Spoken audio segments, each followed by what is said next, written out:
PlayStation 5 Pro? PlayStation 5 Pro? Oh my god! Now, I can finally play Epic Mickey. That game was practically unplayable until now. I have the power. Graphics raw!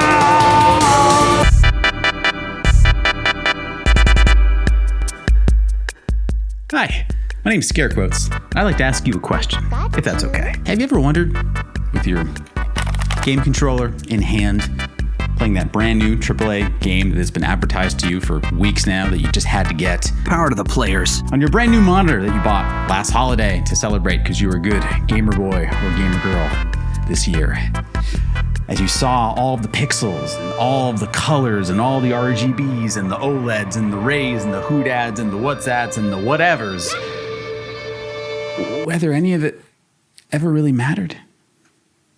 In the grand scheme of things, of course. Was that what really made video games special? When I was a kid, my friends and I, we'd argue back and forth whether what was really important about these clever time wasters was their technical visual achievement in the media arts.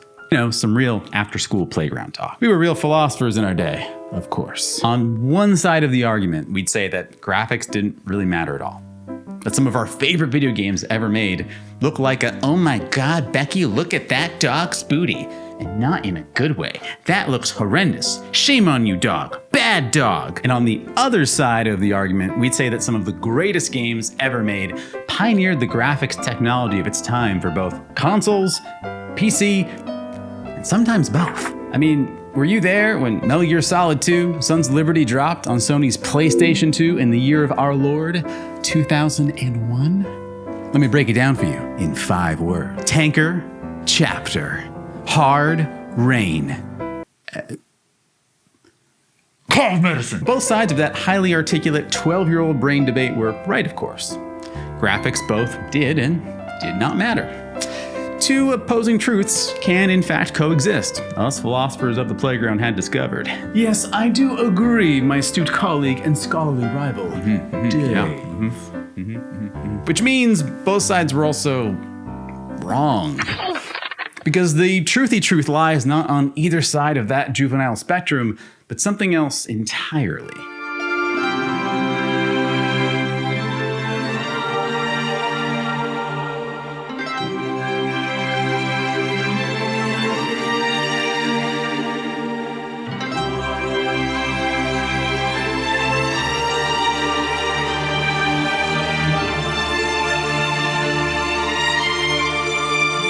It's the art in video games that really matters. The art design, and in that same category, the sound design of your favorite video game is what really makes the experience more meaningful in more ways than we might realize.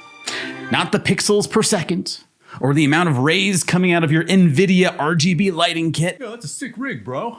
Oh, thank you. Yeah.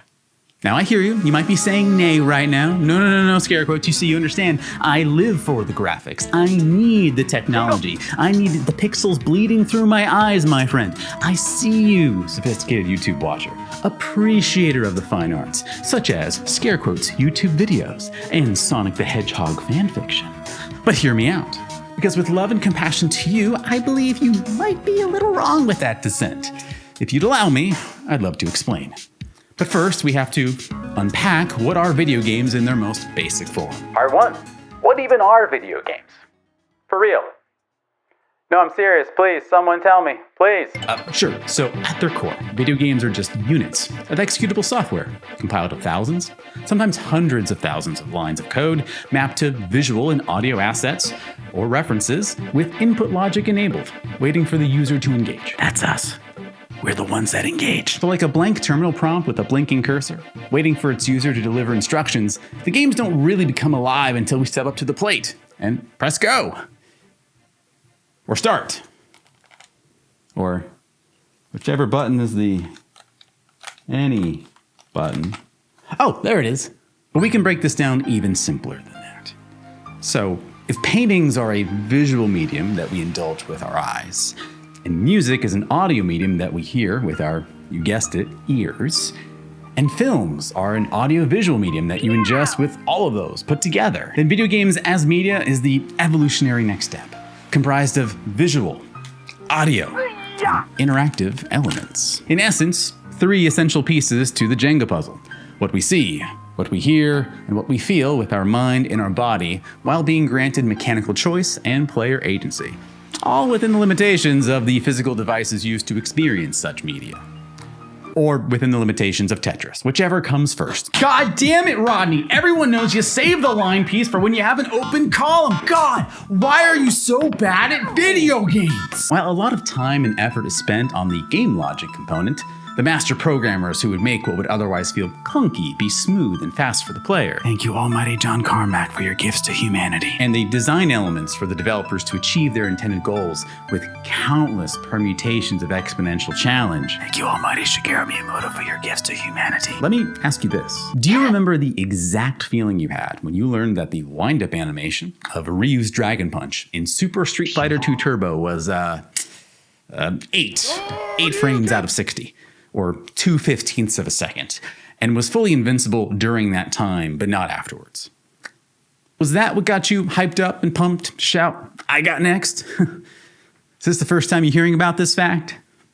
How many fractions out of 10 am I holding up right now? Or think back when you played the very first Max Payne.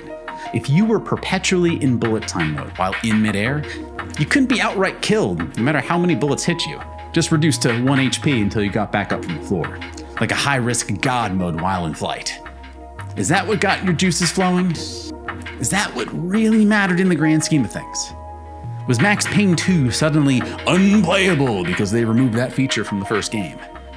Answer, yes. Or maybe it was Resident Evil Remake on the cube of games, or the D's of H's, with less than 65 total zombies in the entire game, but only enough fuel to incinerate the bodies of roughly 25 total to permanently put them down for the count, leaving you to decide which zombies would be passively ignored, take a gamble with RNG to shotgun them in the head, or Lord save you, leave them turned into Crimson Heads for an inevitably harder trek through the mansion as those red nasty boys came to slash at you. Solve for why, find the root of the rocket launcher over Wesker's dead body. Was that what really mattered? Is that what stuck out most to you? Is opportunity paralysis like your thing or something? I'm gonna take a wild guess and say, probably not, Sheriff. If so, call me a liar and shoot me Red Dead Redemption 2. I mean, really ask yourself this. Was it these quirks, these culminations of system mechanics, these synergies in decision-making? Is that what really meant something to you? Or would you be brave enough to admit it was probably something else? Perhaps there was something else communicated in these magical digital masterpieces that left its everlasting impression on you. Something that hit a chord in your minor-scaled cursed heart. Something you knew all along. Part 2, how it starts. Whether commercial or not, high budget or not, at some point, an idea or a pitch or a document of some kind is formed to roadmap the essential parts that make up the MVP, minimum viable product, to release your favorite video game. Your favorite video game, no matter the publisher, the developer, the context, the region, the budget, went through that pipeline. Someone on the most basic level said, hey, I think we can make this thing and it would be fun. I think, maybe, please don't fire me. And an overzealous entrepreneur says, good enough for me, son. Now how do we make this thing make me a lot of money? All before the following question can be uttered. What would we need in order to support this idea? So in a scramble, they pull in the programmers to code and make the idea functional. Then they get the engineers to do research and development on the existing and soon-to-be existing technology to be utilized. Sir, we have found a toaster. We think the kids will like it. It has about 2-bit sound and exactly 1 button, but it's got 30% more bounce than the competitors. 30% more bounce. Bounce technology. They draft some designers for story and gameplay variations of escalating challenges to reinforce that idea. I want 100 levels of increasing difficulty throughout the entire game. No, scratch that. Make that 200, Frank. No, kickflip that shit to 300. That's right, we want 300 levels for this game. No. I said on a curve. You better curve that shit, Frank, all right? Or else we'll lose the retention of the gamers. Gotta get that Fun Factor 5.0 score from GameFan this year, or else the company's going under, and it's all your fault, you hear me? the whole company's dead, you hear me? If it's a bigger project, they rope in sales and marketing to ensure what is communicated to you, the consumers, is the essence of that idea with a little hint of mystery, making them ask themselves, what else is there? To entice future purchases, of course, and early adopters. Gotta give them that vertical slice treatment, showcasing all the gameplay systems in one quick promo, and make them think there's more to it if they buy the game. Spoiler, sometimes there isn't. RIP. If the games were just comprised of those elements, and those elements alone, well, A, the sales team would have a difficult time selling to consumers a product with no visuals, no musical cues, only abstract concepts and elements, arguably no text. And B, they wouldn't have the sustainability and focus to reach its potential target audience. Only a select few people get excited about theoretical problem solving and analytical thinking and are willing to call it a game, of course. Why are you calling me out like that? So it needs a little bit more to up the ante, to broaden its appeal, to be more universally understood on multiple levels, to have heart, to speak to the humanities and not just the brain. Part 3, it needs art. Should have been the title of the video. Sick thumbnail too. Artists, painters, musicians, composers, graphic designers, audio engineers, voice and motion capture actors of all varying kinds. If there's a need, there's a job. If there's a job, then there's at least one person out there who's willing to do it for pennies on the dollar. Also, at least one professional subject matter expert priced at competitive market value for their services, also available to do it. This is a video about video games, so of course, historically, we'll go with the person with no experience so we can underpay them even more and make even more profits. God damn it, video games! Do better! Pay your people! Whether trained in-house or externally shopped around for resourcing, the project needs these elements filled. It needs them done fast. The art is meant to reinforce the idea, not slow it down, even during production. That's the role that art serves in the project management space. Ew, gross. As a consumer of these things, we aren't always thinking about that, are we? We're gamer goblin boys, girls, boys, and thirls. Give me those buttons so I can press them, you know what I'm saying? We like-y, we play-y. Or we buy 10 minted copies on original hardware and hoard them as if our lives depended on it, whichever comes first. The point is, if we don't understand the pipeline to which these things come through, then we not only disrespect the creators and artists making these things, we disrespect ourselves as well.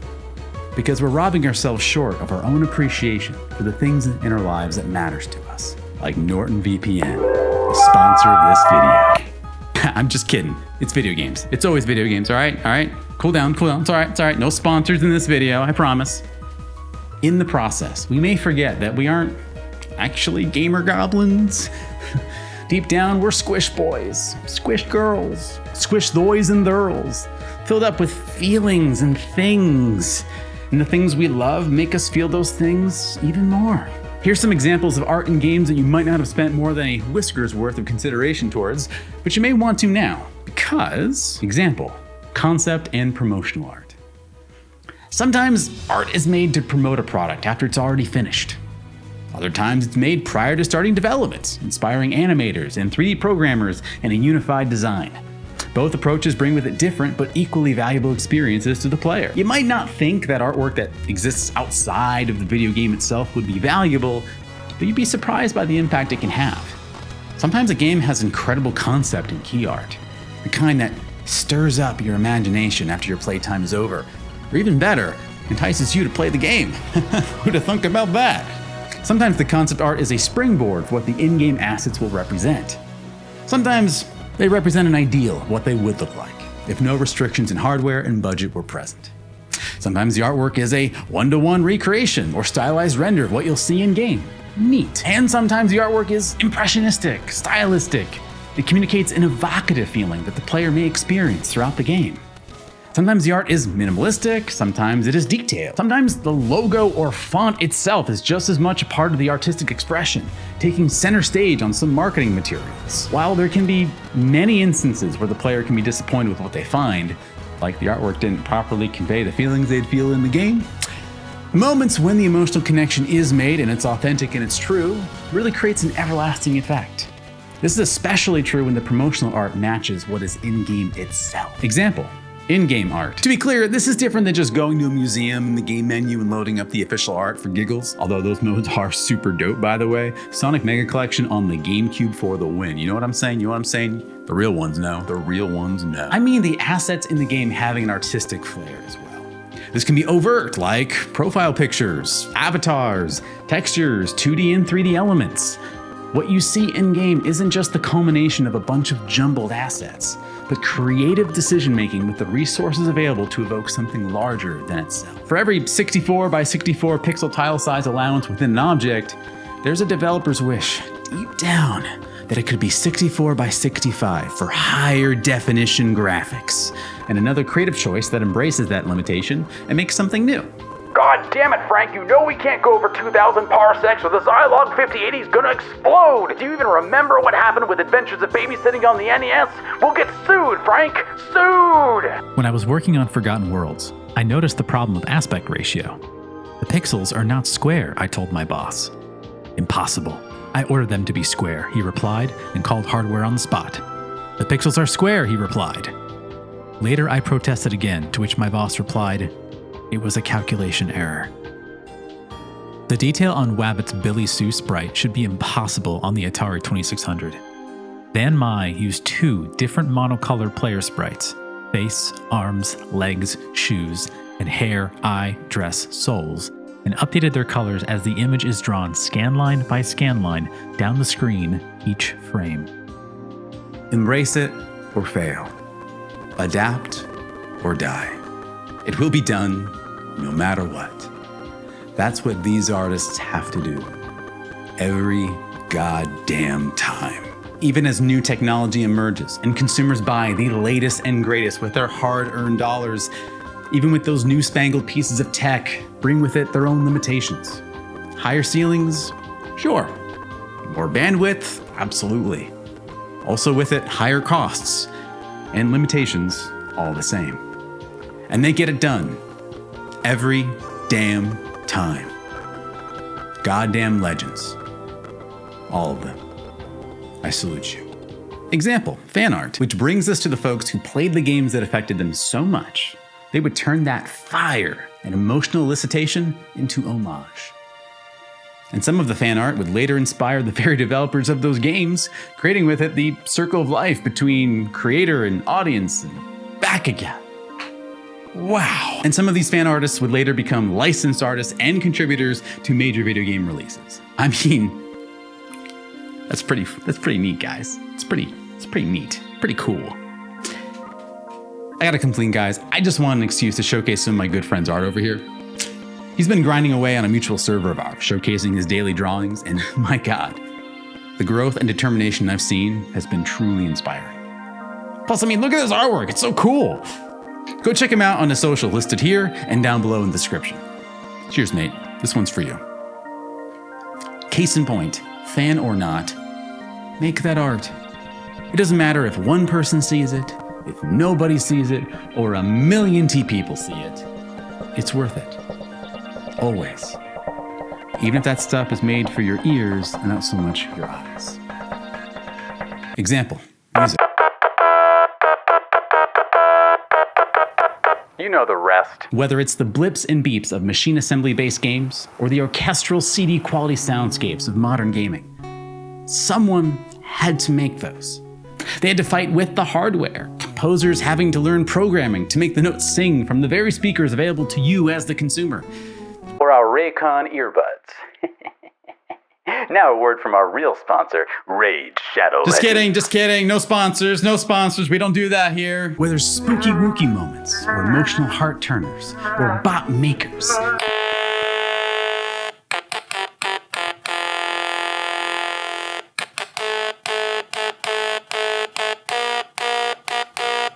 Sure you can! These audio artists crafted soundscapes that are sometimes so memorable. You lie to your friends about what's on your current Spotify playlist. Oh, hey man, what are you listening to right now? Just some kind of super niche EDM music by Japanese audio artists using kind of lo-fi FM instrumentation. Kind of underground, you kind of wouldn't get it. Hey everyone, he's listening to the Streets of Rage 2 soundtrack again. on repeat. He's like a goddamn legend, you guys. Example, sound effects.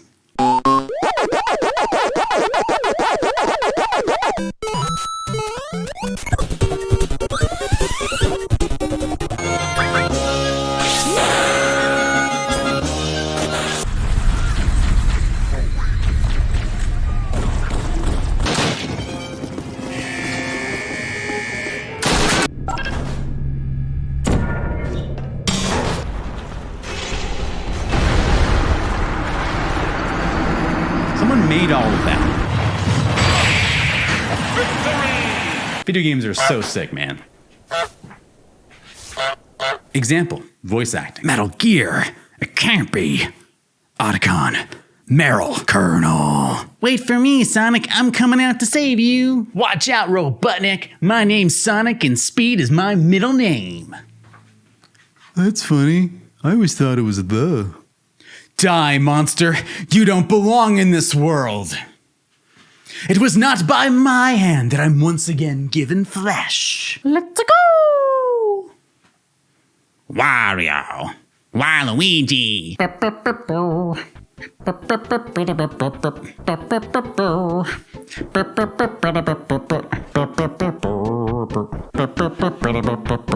Whether good or bad, someone got in a booth or a recording studio and signed 15 NDAs to never discuss or disclose the details of the game until their first newborn reached the age of 10, or else the FBI would raid their house and take their families. All to bring you these characters to life. For you. And a measly non-residual paycheck that's standard for this kind of work. God damn it, video games! While not every game has voice acting or motion capture acting, the ones that do made a distinct choice in the roadmap that not only would this add to the value of the game, it would bring with it a kind of a human connection to its characters. When a human being speaks the words of our hero, or cries the tears of our fellow companions, or just grunts, it adds something to the experience. And in case it wasn't clear, someone had to do all of that work. So please, game publishers, pay your voice actors accordingly. And don't steal their voices for AI models without their permission. I'm trying not to have a crisis of faith when forking over my $69.99 more problems, but a SAG-AFTRA ethics dilemma shouldn't be one of them. Okay? Okay? Are you okay? Busta Woo! But even after all these cool assets and sounds and designs, they're just otherwise singular pieces of art that complements or supplements a video game itself, right? Cool, neat. I guess we're done with our discussion then, and Wrong! Where does the magic really happen? Does anything special happen when all of these incredibly handmade components come together in synergistic harmony? Or is that just a dumb completionist platinum trophy that I can ignore? Please, I need to know. My OCD will be the death of me. glad you asked, Video Scare, for it's when all of these creative assets and decisions come together to form those moments. Solid Snake's epic dive down the Hudson River, with arms and knees splayed onto the tanker aft deck, his stealth camouflage sabotaging in the rain upon impact as his silhouette emerges amidst lightning and darkness. And out comes the title, signaling to the player the mood and excitement they should be prepared for in the coming hours. That entire sequence was directed, crafted, and engineered by artists alongside programmers to execute.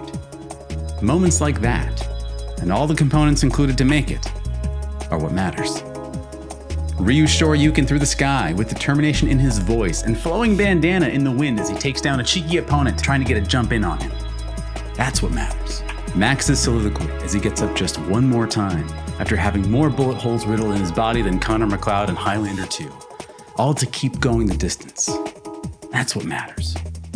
And also, more PEDs coursing his veins in a bad bodybuilding competition. Sorry, not sorry. And Jill Valentine's determination to take out the tyrant after most of her friends have been killed, and one too many hungry zombie boys try to take a bite out of her themselves, with the goddamn portable rocket launcher of all things, all before hitching a ride on Brad's helicopter and falling fast asleep so as to miss the cool Hollywood explosion happening behind her. God, that's so badass. That's what matters. Small moments, big moments, quiet moments, loud moments, moments some gamers will never see under normal circumstances. But they're there, like a small personalized gift to unwrap. It's all art, baby. All of it. Every square inch of it. If graphics is the convergence of art and technology together, then the technology housing the graphics is just a ceiling. In reality, it's the human beings generating and making the art that make the real difference. The art in video games matter. And we already know all of this, don't we? Nothing I've said so far has been earth-shatteringly life-changing or view-reconstructing in any way, has it?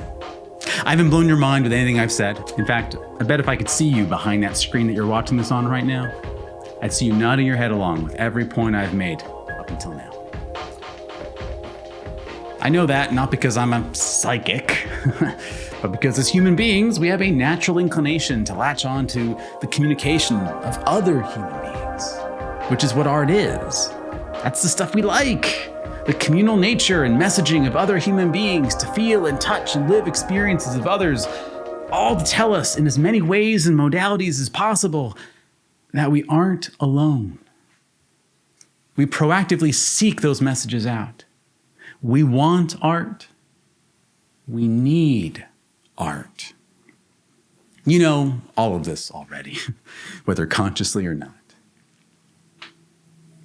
But did you know that the video game publishers know that you know this too? Which is why they spend so much time, so much money, and so much GeoCities advertising web space on diverting your attention otherwise. You don't actually care about the graphics, or the shading, or the level of detail draw distance, or resolution, or the frame rate.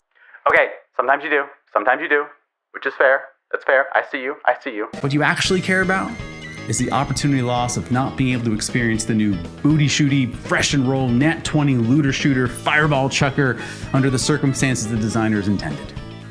Or the ones they were influenced to develop to sell more hardware. Either way, you care about FOMO. Because if you're left out, you'll miss out on the conversation. The conversation of life that everyone else is having. You'll miss out on seeing and hearing that new thing.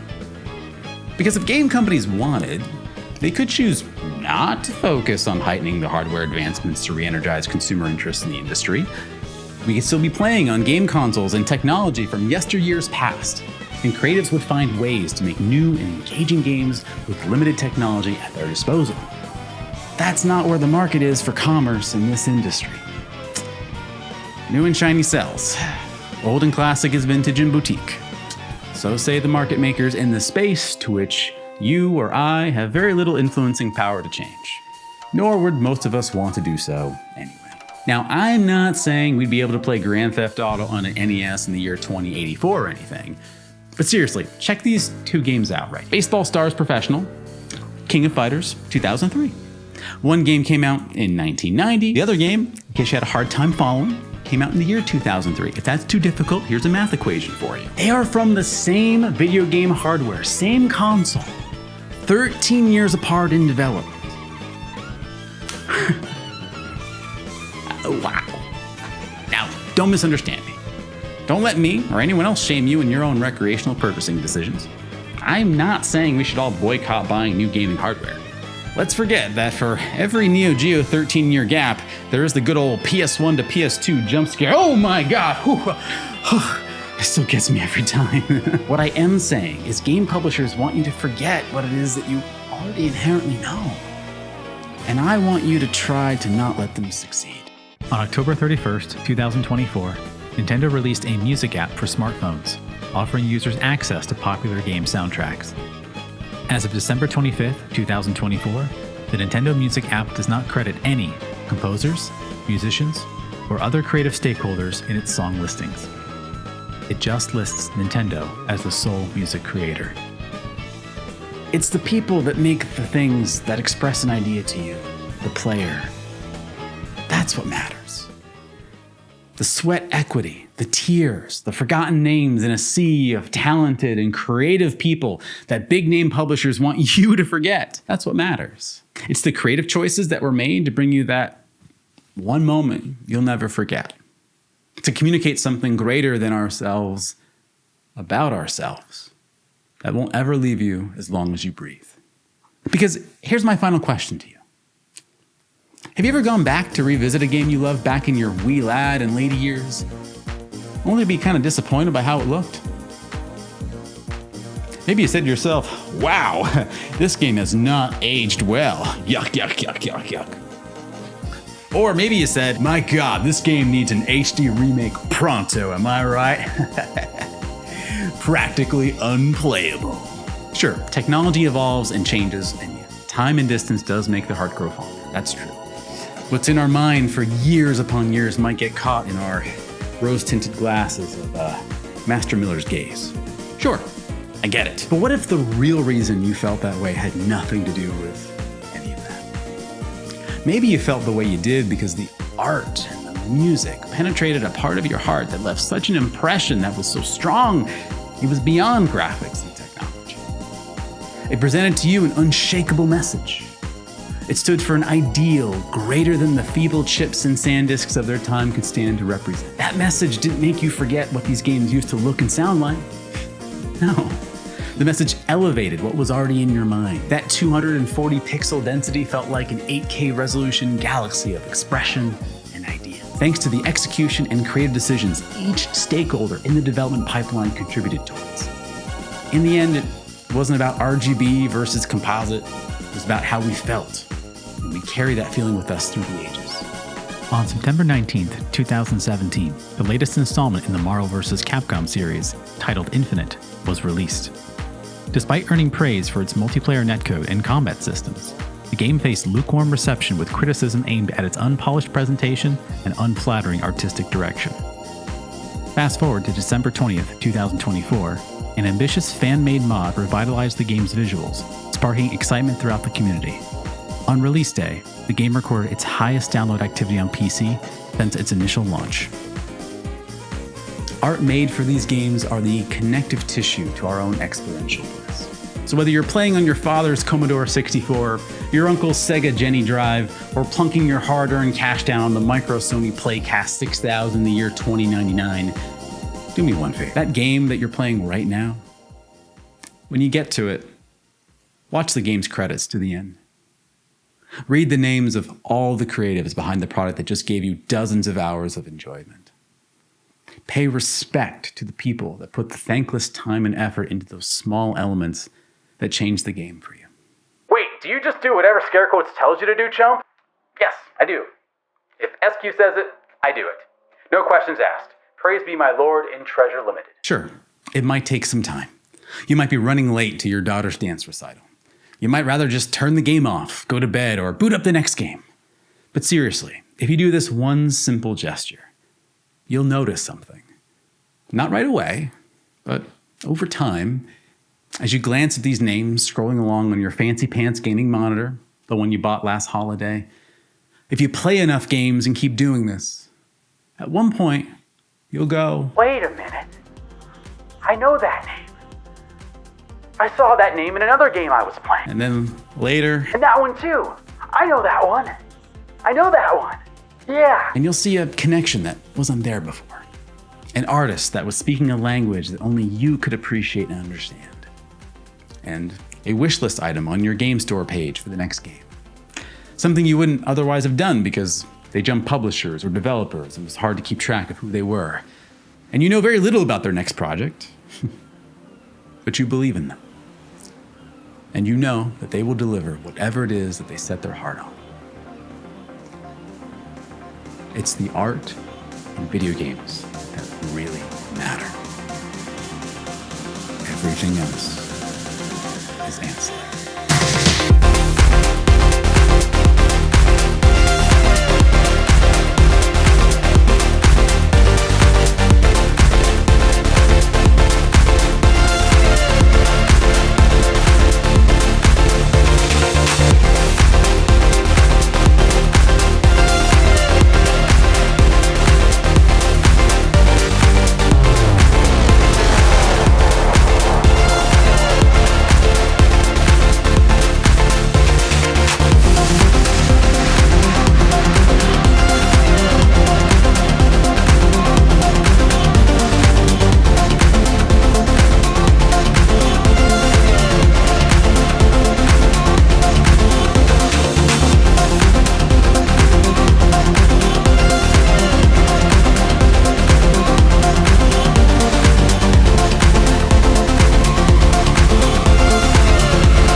Don't let someone or something or some zillion-dollar conglomerate emotionally hijack you into thinking otherwise. They have more power than you realize. The choice is always yours. If that wasn't true, those artists in the gaming industry wouldn't have poured their craftsmanship towards giving you the gift of their game, because they believed in you. And so should you. Hey, thanks for watching my video. I know there are infinitesimal amount of other choices you could have picked for your YouTube entertainment today, so I appreciate you clicking on my face and tuning in. It means a lot. And I appreciate you. No matter how your day is going or how you're feeling right now, I want you to know that you matter. Always. Every single piece of artwork and music and sound effect in this video has been sourced from or taken inspiration from a video game. All references are listed below in the description if anything you've seen or heard in this video caught your eye and you want to explore these digital worlds a little bit further. What about you? I've been talking this whole time. Now's your turn. What are some of your favorite moments or elements from some of your favorite video games? I'd love to know. You can comment down below with a 20,000 word essay and I'll have it graded to you by finals next semester. S rank for effort. Anyway, thanks for giving even just the littlest of consideration towards me and this video. It means a lot. I'll see you next time. Stay beautiful, okay? Cheers.